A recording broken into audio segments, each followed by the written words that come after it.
我现在不只是在过马路啊，我现在在穿越一个具有40年的城市发展历史。在我的左手边，也就是从这145街往南走60条街到85街，这就是今天的 North Seattle。而相反，在我的右手边，从这里往北也走60条街到205街，这就是 Shoreline。今天呢，我们就通过一个买房者的眼光来彻底的了解一下这两个不同的生活区。我们会讨论他们的不同的生活方式，看一看他们的房屋的性价比、房屋的选择、房地产税，还有学校安全和通勤。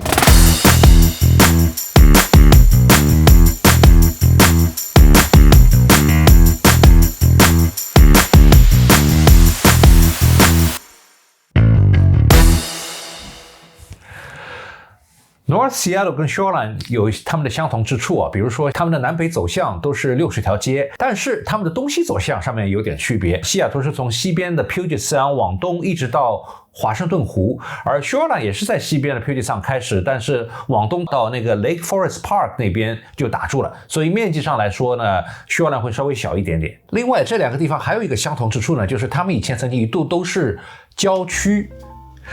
North Seattle 是在1954年的时候加入了西雅图，所以他们从城市建设上面来说的发展的比较早，起步的比较早。相比之下，这 Shoreline 在那个时候一直是受着 King County 的管辖，而 King County 要管的地方多了，所以他不可能在这个 Shoreline 这一个城市上面花很多钱 ，right？ 所以城市发展上面来说肯定有它的不足之处的。Shoreline 是在1995年才正式宣布成立他们独立的城市，叫 The City of Shoreline。所以在视频的一开始的时候，当我正在过那个145街的马路的时候，我开玩笑我说感觉起来好像是在穿越一个40年的城市发展历史。我指的呢就是 Shoreline 的城市发展史比西雅图城市发展史要年轻41岁。North Seattle 总的来说呢，就是比较热闹一点，选择比较多一点，比较多元化。相比之下 ，Shoreline，它那边呢就是过了一种比较平静、比较简单的、比较淳朴的生活。如果你是喜欢那种比较热闹、喜欢购物、饮食的话呢，那 North Seattle 这里有个很大的购物中心，叫 Northgate Mall。Northgate Mall 是在1950年的时候建成的，它造好的时候，当时是全美国第一个 shopping mall。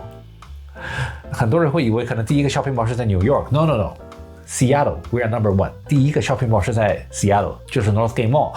当时它造好的时候是一个室外的购物中心，但是到1974年的时候呢，他花钱把它重新改造成了一个室内的一个 shopping mall。但是到了现在为止，最近他又在花巨资把它推倒重建，他要把它建成什么呢？他要把它造成一个室外的 shopping mall。那么多年下来风水轮流转，现在又改回去，又变成了一个 outdoor shopping center。当然了，现在跟当时的室外 shopping mall 是完全不一样的。现在呢是模仿那个华大边上那个 U Village 那种 lifestyle center 的那种概念，有很多各种精品商店，边上呢会有那种 apartment building 造在边上，它里面呢还造了一个很大的冰球场，叫 Kraken Community Iceplex。Kraken 就是西雅图的冰球队，平时如果家里有孩子的这种家庭，就可以带着孩子到那边去，让他们滑冰，还可以 sign up for lesson， 可以去上课。等到这个 Northgate Station 造完了之后，这里会是一个活动非常丰富的一个地方。西雅图这里的政府的资金比较雄厚，所以在 North Seattle 这里造了4个 community center， 他们会 offer 很多这种 after school program， 像这种什么 robotics class 或者体育课，或者是这种游泳课啊什么的，孩子们都可以去 sign up。这对有孩子的家庭来说是一个很大的帮助，特别是西雅图到了冬天会下雨，外面没有什么地方可以去，在这个情况下呢，这些设施给大家提供了很多的活动的场所。相比之下 Shoreline 那边这方面呢就稍微少一点，它也有 community center， 主要是2个，一个是在西边的 Richmond 的 Recreation Center， 另外一个是在中间180几街的一个叫 Spartan Recreational Center， 就2个，所以在这个方面呢，它可能比不过西雅图。家里有老人的话，你可能会比较关心自己生活圈边上的一些医疗设施。如果你住在 Shoreline 的话呢，那 Shoreline 那边有很多的很好的这种家庭门诊部，就 Primary Care Clinic， 但是 Shoreline 没有一个完整的大规模的医院。如果你住在 Shoreline 想去大医院的话呢，往北可以去 Edmonds 那边的 Swedish Campus， 或者往南 North Seattle 那边呢就是华大西北医院。其实感觉起来 Shoreline 等于是夹在了这个2个 option 的中间，往北往南都有医院， in a way 这感觉起来也挺方便的。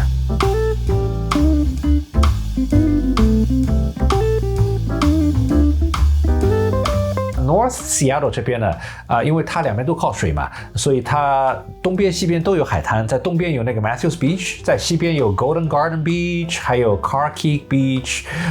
相比之下呢 Shoreline 只有一个 beach， 就是那个 Richmond Beach Saltwater Park， 因为 Shoreline 的东边是不靠水的，但是呢，话又说回来，西雅图这边的 beach 到天气好的时候，特别是节假日会变得非常的拥挤，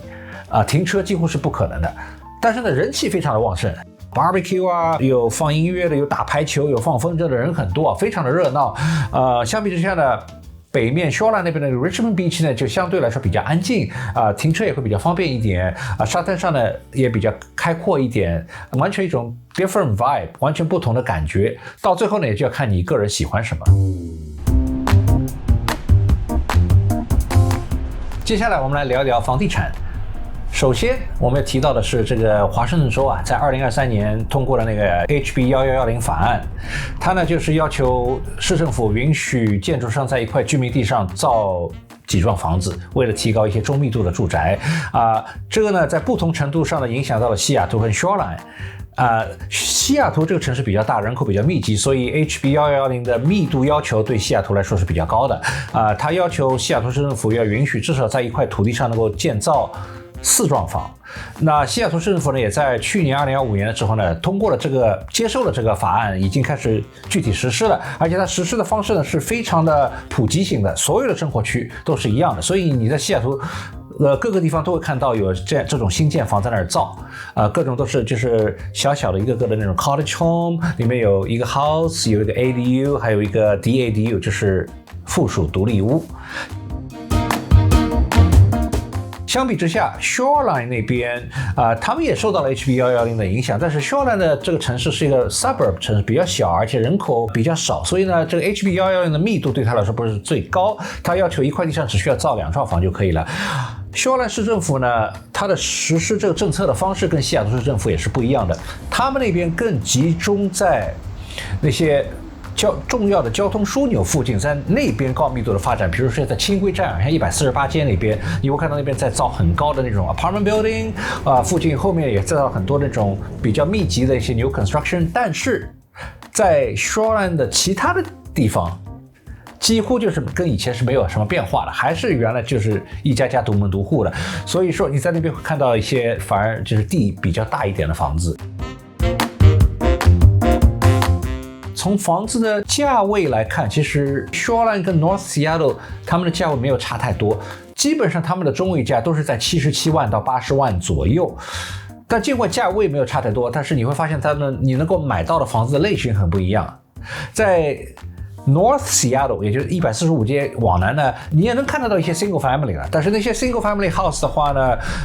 多少都有一些问题，要么就是它的那个位置不是太好，它在一些比较 busy 的 street 上面，要么就是有些老破小，进去需要花钱去修。更多的你会看到的一些，在这个价位里面更多的你会看到一些就是一些新建的这种小小的 cottage home， 一些这种1000到1200尺的这种 DADU， 就是附属独立屋 ，brand new， 刚刚造好的全新的，地呢不是很大，没有什么后院，low maintenance， 而且新造好的都有 warranty，right， 就是 moving ready， 就这种类型的房子你会看到比较多。相比之下，你要在同样一个价位，在 Shoreline 那边80万以下，你能够找到一些 single family home， 当然你不能够指望那些是很 fancy 很大的房子，那些就是也是那种 starter home， 大概3房2浴，1500尺左右，condition 还可以。所以呢，它主要的一个特点就是它的后院比较大，所以归根到底就看你自己的一个生活方式的一个选择。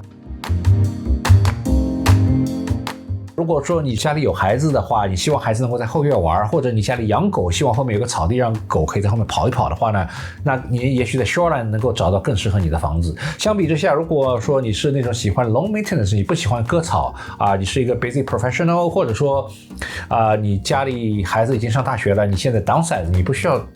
住很大的房子，但是你的要求是房子要新一点好一点，不需要整天去修整天去弄的话呢，那 cottage home 可能就比较适合你，因为这里面都是一些全新的 building standard，right？ 它有全新的 electrical， 全新的 plumbing，还有那种的防震系统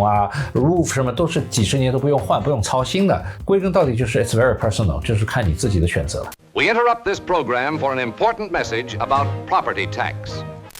另外还有一个小细节，也许你不知道，就是 Shoreline 的 property tax 其实比西雅图的稍微要高一点，没有高很多 ，it's not a big deal。但是很多人误会，可能觉得好像 Shoreline 什么都比西雅图便宜，其实不然，因为 Shoreline 它是一个比较小的城市它是比较年轻的城市，所以在很多地方呢，城市发展上需要做 catch up。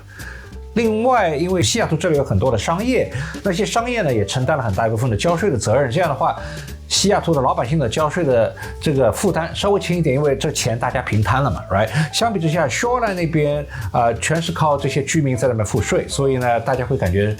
这个交税的任务比较重一点。再加上他们最近又通过了一个新的一个学校税，所以从2027年开始，那个税会继续往上面涨一点。目前为止好像是西雅图这边是0.95%， Shoreline 那边是1.15%，具体的数字到时候还需要 double check。大概就是这样一个概念，不是一个很大的数字，只要知道就行了。接下来我们来看一看学校。当我们拿西雅图跟 Shoreline 这两个学区做比较的话呢，可能 Shoreline 的学区略胜一筹。在那个 niche.com 上面你会看到 Shoreline 的学区排名是第11名，而西雅图学区是第16名。当然了，我们要公平的来说因为这个西雅图学区是很大的一个学区，它比 Shoreline 学区要大好几倍呢，所以呢要 case by case 来看。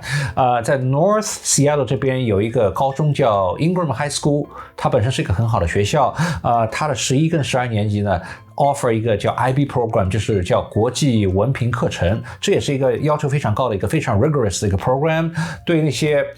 比较爱学习的那些好学生来说，这是一个很好的一个学习经验，所以这个具体情况也是要 case by case， 要因人而异。西雅图的学区最近来了一个新的 superintendent， 所以我的希望呢，就是接下来的几年中，他能为西雅图的学区做出正面的贡献，能够把西雅图学区变得越来越好。